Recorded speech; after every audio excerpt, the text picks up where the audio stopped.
एक छोटी लड़की जो सपना देखती थी सितारों तक पहुंचने के। ये कहानी है सुनीता विलियम्स की, जिन्होंने सिर्फ अपने सपनों को पूरा नहीं किया बल्कि दुनिया को भी दिखाया कि धरती से दूर सितारों के पास वो दुनिया दिखती कैसी है। आज हम जानेंगे कैसे ये छोटी लड़की स्पेस की ऊंचाइयों तक पहुंच गई। हाय दोस्तों, मेरा नाम है सागर और आपका स्वागत है मेरे यूट्यूब चैनल फैक्ट्स बाय सागर में। अगर चैनल पर नए हो तो लाइक सब्सक्राइब करना ना भूलें और बढ़ते हैं आगे। दोस्तों, सुनीता विलियम्स का जन्म 19 सितंबर 1965 में ओहायो यूएसए में हुआ था। उनकी अपब्रिंगिंग एक सिंपल इंडियन फैमिली में हुई थी और उनके सपने हमेशा से ही काफ़ी ज़्यादा बड़े थे। छोटी उम्र से ही उनको स्पेस और साइंस को लेकर काफ़ी क्यूरियोसिटी और एक्साइटमेंट रहती थी। इसके चलते सुनीता ने अपनी ग्रेजुएशन यूएस नेवल अकेडमी से bachelor of science in physical science में कंप्लीट करी। उसके बाद उन्होंने फ्लोरिडा इंस्टीट्यूट ऑफ टेक्नोलॉजी से एमएससी इन इंजीनियरिंग मैनेजमेंट में की। अपनी एजुकेशन ख़त्म करने के बाद सुनीता ने अपने सपनों की पहली उड़ान भरी जब उनका सिलेक्शन नासा के एस्ट्रोनॉट प्रोग्राम में हुआ था। ये सिलेक्शन एक बड़ा माइलस्टोन था और इसके लिए उन्होंने काफ़ी ज़्यादा मेहनत करी थी। इसके चलते सुनीता ने अपना पहला स्पेस मिशन 2006 में किया था, जिसमें वो इंटरनेशनल स्पेस स्टेशन पर गई थी, जिसको हम ISS भी कहते हैं। उसके बाद उन्होंने एक मिशन 2012 में किया था, जिसमें उन्होंने स्पेस वॉक भी की थी। दोस्तों, एक एस्ट्रोनॉट बनने का सफर उतना ही मुश्किल होता है जितना आसान होता है इस लाल सब्सक्राइब के बटन दबाना। तो दबाओ यार।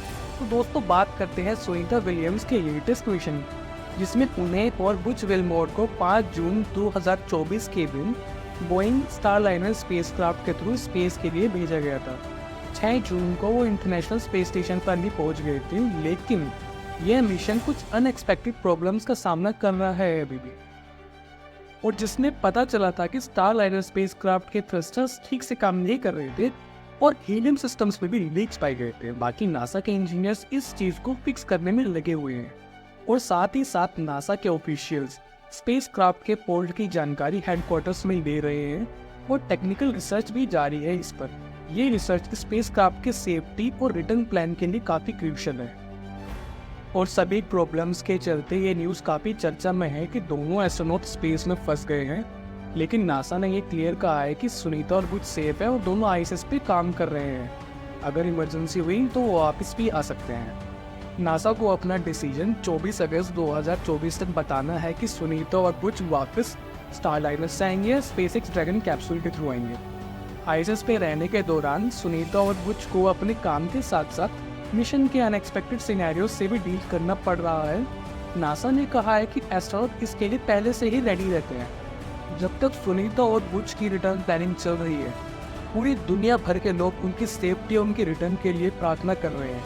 साथ ही साथ नासा भी अपने अपडेट्स उनसे जुड़े हुए डेली हमारे साथ शेयर कर रहे हैं। उस पर स्पेस इंडस्ट्रीज के डेवलपमेंट और नासा के अनाउंसमेंट से ये क्लियर है कि स्पेस एक्सप्लोरेशन के चैलेंजेस के बावजूद साइंस और टेक्नोलॉजीज के एरिया में लगातार एडवांसमेंट चल रही है। सुनीता और बुच के स्पेस तक न्यूज़ पूरे वर्ल्ड में वायरल है और पब्लिक का रिएक्शन भी यही दिखाता है कि स्पेस मिशन और एस्ट्रोनॉट्स की स्टोरी कितनी इंस्पायरिंग और एंगेजिंग होती है। सब लोग सुनीता और बुच की सेफ रिटर्न का वेट कर रहे हैं। तो दोस्तों, नासा के फ्यूचर प्लान्स और मिशंस भी स्पेस एक्सप्लोरेशन की फील्ड को आगे बढ़ाने में मददगार होंगे। ये मिशंस एस्ट्रोनॉट्स की सेफ्टी और टेक्नोलॉजिकल एडवांसमेंट को फोकस करेंगे। दोस्तों, सुनीता विलियम्स की कहानी हमें ये सिखाती है, जो सपने उन्होंने बचपन में देखे थे बड़े होकर एस्ट्रोनॉट बनने के, आज वो उन्हीं सपनों को जी रही है। सपने देखना आसान नहीं होता। सपनों को पूरा करने के बाद भी जो चैलेंजेस आते हैं उनको हम रेजिलियंस के थ्रू ओवरकम कर सकते हैं और यही विल और डिटर्मिनेशन हम सबको इंस्पायर करती है। और अगर वीडियो अच्छी लगी हो और इन्फॉर्मेटिव लगी हो तो सब्सक्राइब करना ना भूलें।